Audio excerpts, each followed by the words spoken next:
आज आपल्या सर्वांच्या घरात जो आपण गहू खातो तो भरपूर प्रोसेस झालेला, पॉलिश केलेला आणि हायब्रिड प्रकारचा असतो. दिसायला खूप छान असला तरी त्यातलं पोषण अर्ध्यावर येतं आणि मग येतं एक चक्र, म्हणजे आजारांचं चक्र.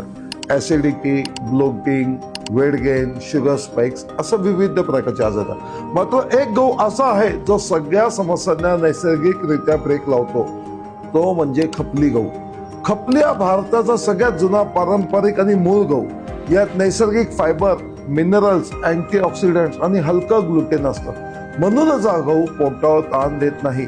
हा शुगर सुद्धा कंट्रोलमध्ये ठेवतो आणि पचन हलकं करतो. ज्यांना डायबिटीज आहे किंवा वारंवार ऍसिडिटी किंवा गॅसची समस्या होते त्यांच्यासाठी तर हा गहू एक देवी वरदानच आहे.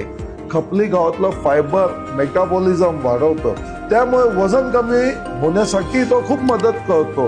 केस झालं, त्वचा झालं, इम्युनिटी झाली, सगळ्यांवर त्याचा परिणाम दिसून येतो. कारण याच्यामध्ये जे नैसर्गिक झिंक, आयर्न आणि व्हिटॅमिन बी याचं प्रमाण खूप चांगलं असतं. आणि सगळ्यात महत्वाचं म्हणजे खपली गहू हायब्रिड नाही आणि अजिबात हा आपल्या शरीरासाठी हानिकारक नाही. तर हा गहू आपल्या शरीरासाठी खूप जास्त शुद्ध आणि पौष्टिक आहे.